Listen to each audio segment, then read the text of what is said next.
Bonjour tout le monde, on se retrouve aujourd'hui pour le déballage de Alien Fate of the Nostromo. Donc, In Space, No One Can Hear You Scream. Donc, c'est basé sur le premier film Alien. Le jeu sort dans on va dire dans un amalgame de jeux Alien. On dirait que là, je sais pas qui avait cette licence-là, bref, a décidé de la vendre à plusieurs compagnies ou à la louer, bref, à plusieurs compagnies de jeux. Et plusieurs jeux sont sortis dernièrement. Des bons, des mauvais, des jeux de figurines, beaucoup de différents jeux.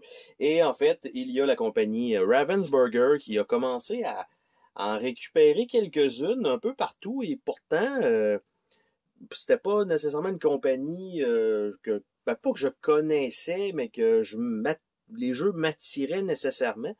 Et au fil du temps, en commençant un peu à regarder leur matériel, ben finalement, leurs jeux à licence sont franchement bien. Autant Horrified, il me semble que c'est eux qui avaient fait ça, qui étaient les monstres de... Là, j'ai juste les noms des personnages, mais Universal Studios, il me semble. Quelque chose comme ça. Bref, hein, on s'entend que c'est pas vraiment important. Mais les jeux à licence, finalement, fonctionnent quand même bien. Ils ont fait des Jurassic Park. Bon, j'ai pas toute la liste, là. De toute façon, je me les ai pas tous procurés, mais quand même. Et donc, celui-ci, en fait, au lieu d'être, par exemple, un jeu versus tout contre un qui joue l'Alien, ou bien un jeu de figurines, ou quoi que ce soit, ben c'est un jeu coopératif avec 5 missions, donc 5 scénarios, dans lesquels on joue donc on va dire l'équipage du premier film. Donc vraiment, c'est basé sur ce film-là. Donc on a Dallas, on a Brett, on a Ripley, on a Lambert ou Lambert et on a Parker. Donc on a toute le groupe. Et ici, on a joué avec l'officier scientifique H pour un truc un petit peu plus difficile. Donc, ça veut dire qu'il y a une certaine, pas replay value, mais une évolution de difficulté qu'on peut ajuster. Je suppose aussi que les missions sont déjà de plus en plus difficiles. Donc, on va regarder ensemble de quoi il en retourne donc dans ce jeu-là. Normalement, c'est ça, ce que j'avais lu, c'est que c'était une boîte full co-op. Donc on ouvre ça, premier truc qu'on a, c'est le chat qui joue quand même une certaine partie intéressante dans le premier film. Donc qui est le dos du plateau, de ce que j'en comprends. Et donc le plateau de jeu, lui, l'autre côté, c'est noir. Et les deux autres côtés, c'est noir. Donc, mais c'est subtil, mais vous voyez un petit peu, là, il y a un petit design en arrière quand même. Là. C'est pas... Ah, ok, je viens de voir. Donc, très subtil. Mais si vous voyez, il y a une tête d'alien en plein milieu, derrière le chat, et c'est un couloir. Donc, ça, c'est la paroi de côté. Donc, c'est quand même... C'est subtil, mais on voit quelques lignes, c'est bien foutu pour ça, ça c'est bien. Et de l'autre côté, le plateau, pas un très gros plateau, mais quand même. Donc on a le statut du vaisseau, tous les emplacements, c'est sûr que le vaisseau reste toujours le même, c'est pas des tuiles modulables. Donc on a ça ici. Et un petit peu à gauche, on a le moral de l'équipe, donc qui est là. Et on a le main deck un petit peu en haut à gauche. Donc c'est vraiment un tout petit plateau, mais ça c'est bien, ça c'est super joli, super thématique. Par la suite, on a ici, ça c'est le livre d'instruction qui est, je regardais ça, j'étais comme, c'est une feuille d'errata, qu'est-ce que c'est? Mais non, c'est super joli. Un petit papier lustré, mais pas trop non plus. Donc super bien illustré. Et pas super long, on parle de 7 pages en tout et pour tout. Donc avec un niveau de difficulté supplémentaire en arrière. Donc, 7 pages, c'est vraiment pas énorme. Ça veut dire que chaque scénario a quand même probablement une certaine partie d'instruction, un peu comme, je fais une référence très simpliste, peut-être pour ceux qui ont joué à Cthulhu Death May Die.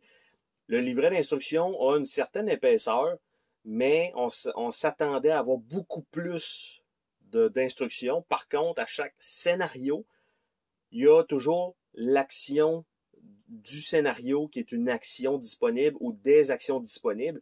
Et on se ramasse avec 4-5 actions, nouvelles actions possibles dans ce scénario-là qu'on ne peut pas utiliser dans d'autres actions, tout dépendant des emplacements où on se trouve et tout ça. Ce qui fait que le jeu initial, le core game, reste le même, mais à chaque scénario, c'est presque, on va dire, un autre jeu à cause qu'il se rajoute presque la moitié des instructions. Donc, je ne sais pas si ça va ressembler à ça, mais cette page, c'est quand même très court. Malgré qu'Horrified n'était pas super complexe non plus, je m'attends à peu près peut-être au même niveau de complexité au niveau des règles. Il y a 2 feuilles de punch qui sont dans un superbe wrap. Donc, je vais juste m'éloigner un petit peu pour aller chercher mon fabuleux X-Acto pour être capable d'ouvrir ce plastique-là. Et à l'intérieur, on voit le tray de carton très minimaliste. Il n'y a pas, pas grand-chose là, mais on a quand même un sac supplémentaire pour mettre des composants. On a 2 petits stands, un bleu et un gris. On a toutes les figurines qu'on va regarder dans pas long. On a un petit paquet de cartes avec des objectifs qui n'est pas énorme. On a les scénarios. Donc, on a ça ici. On a les personnages. C'est pas des photos, mais c'est quand même assez proche et ce sont des cartons. Donc, au moins, ça retourne, ça peut retourner donc dans cet emballage-là. Et ça a quand même une certaine rigidité, ce qui est quand même bien. Parce que des fois, c'est plus les genres de petits papiers cartonnés. Je suis pas fan de ça. On dirait qu'ils essayent de sauver des coups. Ça sauve aussi, évidemment, le poids du jeu, mais c'est pas... ça gondole. C'est pas... Moi, je trouve pas ça fameux. Donc, pour ce qui est des feuilles de punch, on a ça ici. Donc, une pièce qui a l'air d'être danger. Je ne sais pas si on la rajoute sur le plateau. Ici, c'est une pièce qui a l'air d'être divisée en 4. Donc, 4 tuiles. Ici, on a un alien qui va probablement aller sur un stand, malgré qu'il y en a un de fourni dans ça. C'est peut-être où on pense qu'il est, et l'autre, c'est vraiment quand il est là. Et ici, c'est le H, donc qui va avoir un stand aussi. On a des petits jetons ici. De l'autre côté, on n'a rien à part la marque donc derrière là, de Century Studios. Ici, même chose. D'un côté, c'est correct, puis de l'autre côté, on a le trademark. Donc, ça fait un peu... ça, c'est laid, là. Mais ça va quand même rentrer dans le stand. On va peut-être pas trop le voir. Les petits jetons ici de l'autre côté, c'est la même chose de l'autre côté. Donc ça, rien d'extraordinaire de ce côté-là. Et ici, on a une panoplie de petits jetons qui vont probablement aller sur le plateau. On a aussi des objets. Donc, le Cat Carrier, donc pour transporter le chat. Le Grapple Gun, qui a une statistique. Le Electric Prod, donc pour un genre de bâton électrique. Des canisses pour de réfrigérant. Un autre Electric Prod, ok, c'est la même chose. Flashlight ici. L'incinérateur, Motion Tracker. Fait qu'on a ça en double. Et de l'autre côté, ben c'est la même chose. Donc, je vais dire on pige dans un bag, mais d'après moi, on a clairement quel item on va ramasser, on le prend simplement dans la pige. Et le chiffre 2 ici du grappling, ben de l'autre côté, il se ramasse à être 1 et le truc est rouge. Mais il y a encore une fois le petit trademark qui est là, partout. Donc ça, c'est pas cool, je dirais, là. Franchement, là, ça aurait pu être un peu mieux que ça pour cette partie-là. Non, on va regarder les figurines pour la fin. On va plutôt regarder les cartes de scénario, qui sont évidemment dans un format non sleevable, hein, bien sûr. Donc, Escape of the Narcissus. Donc, on a les objectifs, on a une condition de victoire, et c'est simplement Final Mission. Après ça, We're going to blow up the ship. Donc, on a le setup, la victory, il faut faire ça, defeat, si jamais Final Mission. Je ne sais pas exactement qu'est-ce qu'il y a, c'est quoi le rapport avec ça. You have my sympathy. Fait que, encore une fois, un autre scénario. Cut off every bulkhead and every vent. Donc, on a ça. Et blow it out into space. Donc, ce sont les scénarios fournis dans ce jeu. Donc, nous avons ça. Nous avons les personnages qui sont des gros cartons.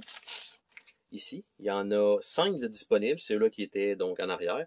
Donc, nous avons ici Ripley. Donc, avec un petit texte. Et on a une habilité spéciale. On a les objets.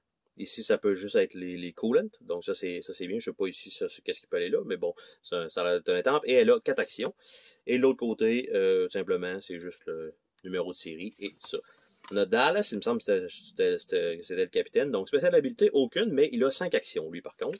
Donc, je m'attendais à ce que ce soit un autre numéro, mais c'est exactement le même numéro, mais ici, c'est un employé certifié. OK, la même chose, ils l'ont juste déplacé. Et ils ont utilisé la couleur aussi du badge, qui est la couleur de l'étampe. Par la suite, on a Brett, qui était le mécanique, donc avec une habileté, lui, il a juste 3 actions. Donc, même chose de l'autre côté. On a Parker, il me semble que c'était peut-être le pilote, donc 4 actions. Pas grand-chose de l'autre côté. Et non, ça, je pense que c'est peut-être plus le pilote, finalement. Donc, Lambert, donc pas un personnage que je me rappelle vraiment, elle, contrairement peut-être un peu plus aux autres. Donc, ce sont les personnages qui sont dans le jeu. Donc, ce ne sont pas les vraies images, mais c'est très, très, très, très près de ce que ça devrait être, en fait. Donc, ça, comme ça. On va regarder les petites cartes. On a ce que je parle souvent, en fait. Ça ici, la petite ligne pour faire le déballage des cartes. C'est génial quand ça fonctionne bien. Donc, on a des cartes objectifs. On en a quelques-unes. On a des cartes encounter. On en a quelques-unes. Et on a les cartes d'aide. Donc, ça joue normalement jusqu'à 5. Donc, on a ça ici. Et de l'autre côté, beaucoup, beaucoup de texte. Et ce sont un format standard, poker standard, pour peut-être ceux qui se posent la question, pour les sleeves. Donc, on a les objectifs qui sont dans ce sens-là. Donc, en fait, je vais y aller plutôt comme ça. Et les images sont quand même cool. Ça ressemble beaucoup à des scènes du film, évidemment. Donc, je ne sais pas si c'est des objectifs supplémentaires qui sont ajoutés. Et on a les cartes Encounter qui sont là. Donc, il y a des valeurs, bouge de 2 probablement, 4 dégâts, quelque chose comme ça. Donc, Alien Hunt, Alien Stalk. Après ça, on a Alien Lost the Signal, Quiet, Airlock, Medbay, Workshop, Galley, Mother, OK, Bridge, Hypersleep, Docking Bay, Garage, ou Garage, Suit Storage, Collecting Data, Meet Me in the Infirmary, ben ouais, ça va super bien aller, puis Crew Expendable. Donc, ça, c'est des trucs qui ont l'air, il y a des petites habiletés là-dessus, contrairement, par exemple, à ça. Ça a l'air d'être plus des emplacements où il va se passer réellement quelque chose. Donc, vite de même, vous regardez la boîte, peu de contenu, tu sais, les tuiles, ça va facilement rentrer dans cette boîte-là aisément. Il y a de l'espace suffisant. Les cartes ici vont peut-être pas aller là, je vais peut-être les mettre ici une fois que ça va être slivé dans des sacs Ziploc. Et donc, ici, pour ce qui est des figurines, donc nous avons ce personnage-ci. Avec le stand en hexagone comme ça, c'est plutôt rare. D'habitude, on a toujours ça rond. Donc, on a ici le mécanique, si c'est bien ça. Après ça, je pense que ça, c'était Parker, personnage bleu. On a Ripley, personnage gris. Quand même un certain niveau de détail, pas sans être exceptionnel. Là. Et on a Dallas, qui est accroupi, en train de faire un petit caca. Ça ici. Et on a un alien debout. Donc, évidemment, la version formée et non pas juste un facehugger. Parce que facehugger, ça commence toujours par ça. Finalement, ça pond à l'intérieur d'un je vais dire d'un humain, parce que dans le film, ça donne que c'est des humains, mais ça pond à l'intérieur d'un corps. Ça fait un parasite. Et finalement, il y a un alien qui pousse de là. Et là, on va regarder des fois qu'on aurait peut-être... Est-ce que Ravensburger nous aurait fourni une surprise en dessous du tray? Négatif. Rien de ce côté. Donc, pas de petite promo, pas rien de caché. Donc, ça nous est arrivé une fois à date. Hein? C'est ce qu'il faut se souvenir. Donc, ça comme ça. Un sac ici, même que toutes les cartes pourraient facilement re-rentrer là-dedans. Donc, ça, les feuilles de punch, 2 feuilles, vraiment pas énormes côté contenu. On a le chat ici en ouvrant tout ça, c'est quand même assez cool. Et on a le cover, donc tout rentre facilement dans la boîte une fois que ça va avoir été punché. Ça, c'est quand même un très très très bon point, ce qui évite, encore une fois, d'enlever l'insert souvent qui devient inutile. Sur ce, on se dit à la prochaine pour une autre vidéo. Salut tout le monde!